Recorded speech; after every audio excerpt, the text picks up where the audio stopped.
here with Dr. Dave Webb, President, CEO, and Director of 60 North Gold Mining. Pleasure to have you back on today, Dave, especially with gold doing well. A lot's changed since we last spoke. How are you doing? Doing great. I mean, what's not to like? Gold is pushing up there near generational highs. Good time to be in the gold market. And over the Exactly. last, Definitely. So can you give us an update on 60 North Gold Mining? Tell our viewers everything that you've been up to since we last spoke. wow. Yeah, the 3 minute pitch is we have been continuing to develop our mine. So we had the misfortune of being in the wildfires last year. We had to evacuate our camp and surroundings, pull our watchmen out, and then the wildfires came through and dealt us a glancing blow. So we lost our camp and two pickup trucks, cost of about $100,000, and it took us 7 months of negotiating and dealing with insurance companies, providing receipts, etc., to receive a $388,000 settlement. The bump up over what we lost was we do have to clean up the burnt material. So there's a cost there that was accommodated. So not much was done, but it's what we're preparing to do that's important. Definitely. So could you provide us an overview of 60 North Gold Mining's recent developments, particularly regarding the proposed unit offering and plans for the Mon property in Yellowknife, Northwest Territories? Yeah, we have announced, it was last week that we announced a fundraising to raise $690,000 at a nickel. It's a unit financing with an 8-cent 2-year warrant. There is an acceleration clause on that, but that's not for people in the US to hear about. That's a secret as far as the board is concerned. With these funds, we can go back into the mine. We can replace our trailer camp with a tent camp, a temporary camp. But it will allow our miners to go in and operate, continue to push the 200-meter long ramp, which we had to stop at 132 meters. But we can push that to our target area and then cut into the high-grade vein. The vein is that we're targeting is below some past producing stopes. So these are areas that had been mined historically in the 1990s. We took out 15,000 tons at 1 ounce per ton. So really sweet, really nice grade material. And by mining 20 meters below it, we expect to get similar grades. We have drill holes that go through this, but we do not have any resources or reserves. We've opted instead to just mine it out and put it up on surface. So the recent press release mentions the company's intention to raise funds through a non-brokered private placement. Could you elaborate on how these funds will be utilized to drive the company's objectives forward? Yeah, the majority, the vast majority of the funds will be spent on the ground. There is no outstanding debt. There's to suppliers, to service providers. You know, it's going into the ground, with the exception of we do have to pay our auditors and accountants, and we have to pay filing fees to keep listed as a public company. So the funds that are raised will get us down to the level we want to get to, where we have some high-grade drill holes we're going to be cutting into. We'll be extracting that, bringing it up on surface, and hopefully getting everyone excited. We have a surface, it's called the crown pillar. It's a very top part of the mine that we channel sampled across, and it's about 100 meters long, about 2 meters wide, and averaged over 130 grams of gold per ton. So it's an exceedingly high grade deposit, and it allows us to mine it.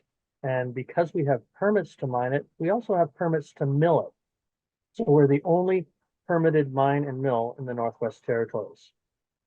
Wow, that's some important work that you're doing right now. So regarding the development plans for the Mon property, what specific strategies does 60 North, have in place to mitigate the impact of external factors such as wildfires and, things that happened in the past?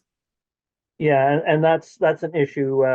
First of all, we started mining during COVID, and the Northwest Territories went on lockdown. Nobody in or out unless you were an essential service provider, which miners were. It generates about 30% of their gross domestic product. So they wanted to keep the diamond mines going, and they didn't want to exclude all us little guys that were developing our mine. So it was difficult. It made it just slowed things down. And then the wildfires, of course, came through and burnt all around us, but it didn't touch our mine. So all the scoop trans, bulldozers, jumbos, our 150,000 liters of diesel fuel. I was not sleeping well at night watching the fires go through on satellite images. And our 15 tons of high explosives, all were spared. Fortunately, it's all burned around us. So I'm pretty sure forest fires are not a concern this year. Maybe in 10 or 15 years, it will be an issue. Smoke is always an issue, but these outside or external factors like COVID, we might be hit with a flu epidemic. I don't know. There are risks, but these are external factors that everyone places and faces as risk. We just need to mine. So because we have all the permits, we can do that. Because we have miners available to us and a top-rated operations group, it's simple to do what we did when we pushed the first 132 meters in. We'll just continue doing that. The management people, if you look at the board of 60 North, you'll see that we're stacked with ex-mining people or current mining people with our chairman, our chief financial officer, our corporate development guy's a P-Eng, and he was a mine finance guy in New York for a while. So we have the capacity to do all this, and the risks, in my opinion, are minimal. I currently own about 25% of the company. Management insiders own about 45% of the company. I hope to participate in this placement to keep my 25% interest. Perhaps I'll increase it a little bit. Nickel financings are hard to come by. It's a great deal, in my opinion. Especially in the gold sector right now. So given the recent challenges faced by 60 North, such as the wildfires, how does the company adapt and ensure resilience in the face of, unpredictable circumstances? We have a good group. So we have the ability to sit back when we're getting hit on all sides and live through it. You get people like myself, John Campbell, Tom McNeil, and others. And some of our large shareholders will sit back and don't worry about it, Dave. You have another payment coming up to maintain the leases. It's done. You have no money? Don't worry, it'll be done. So you'll see we don't currently have any debt like that in the company, but in the past, yes, I put in an extra 125,000 to carry the company through a tight time. Unsecured, no interest bearing, just pay me back when you get the money. So that's how junior companies do it. They really don't have much choice. Mm-hmm. And it's great to have people like you supporting it. So, with the completion of the unit offering and ongoing developments at the Mon property, what milestones or achievements does 60 North anticipate in the near future? How do these contribute to the company's overall trajectory and value proposition for investors? Well, first, the opening of the champagne. Once the mine starts, so that will happen in late May, early June, we'll have the crews in there. And that's just a season thing. Why start it when there's snow on the ground? Let's just wait for the optimal time. So we'll be in on the ground, and it will take us quite literally 20 shifts to reach target. We'll bring in 2 crews, so that'll be 10 days. And we're at target, and now we're cutting into a vein. And the mineralization at these grades are very visible. You see it right off the bat, big chunks of gold dripping out of the rock. Lovely sight to see. And when you're running the drills into the rock, you can sit there with a gold pan and catch the slurry that's being washed out, pan it on the spot, and know whether you've got, I almost said the word or, gold bearing quartz vein material or non-gold bearing material coming out. And that's a real benefit. I spent 40 years in Yellowknife, and my eyesight's going on me a little bit now. But for many decades, you could run the mines by eyesight. A good geologist could see whether it's going to make ore or not at the Con mine or at some of these other mines in the area. So that's a huge milestone, and that could happen in late June, early July. We'll be bringing up that material, putting it on a pile on surface. And if it's 100 tons, and think 5 end dump trucks, that's the 20-ton trucks, that's about 100 tons or 1,000 tons. This is our target to bring it up. But we know that our costs in manpower, fuel consumption, and equipment, and maintaining the camp, et cetera, the all-in cost, it's going to be somewhere around $150 we're projecting and planning on to mine a ton of rock. So if we want to take out 1,000 tons, that's 150 grand. Mhm. But 1,000 tons arguably should contain about 1,000 ounces. Again, that's our plan. Um, that's a lot of value. And that's going to come soon. You said, this summer. So it's going to be an exciting year for you guys.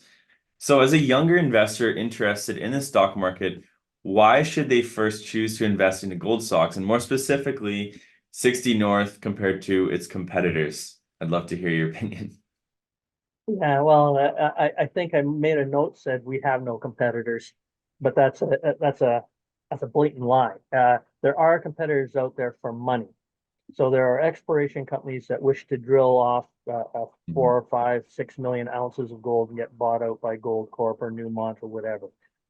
That is the standard way to go, and it does happen. I mean, Aurelian happened, Great Bear happened. These companies do advance and progress, but I'll point out that Great Bear didn't have a single ounce of reserves or resources when it got bought out. It just had a really good zones that it kept drilling off in a really good neighborhood. And that's the key. Like real estate, go into a good neighborhood where people can say, oh, that kind of mine exists there. Well, yeah, this is what you expect. My father was a geologist, and he had a statement that I've led on to people. Um, he said, if you're going to go to Africa to shoot elephants, and this was quite a while before nobody would go to Africa and shoot elephants. But back then, if you were doing it and you hired a bunch of people from Calgary and you said, hop on the plane, guys, you're going to go shoot elephants. And they said, what's an elephant? It's really big and it's gray. Every damn barn in Saskatchewan would get shot. So you have to know what to expect and where to expect it. Get your head around that. And with my 40 years experience in Yellowknife and with Jerry Hess, our senior operations advisor, Rod McKay, our mine manager, and the crews that come in, they've been there, they've done that in this area. So we know what we're doing. Well, thank you for the information and updates, Dave. It's going to be an exciting year for the company, an exciting year for gold, and I look forward to having you back on for more updates as things progress. Hope to be here and bring some little samples or big samples as the case may be. Appreciate it, Aaron.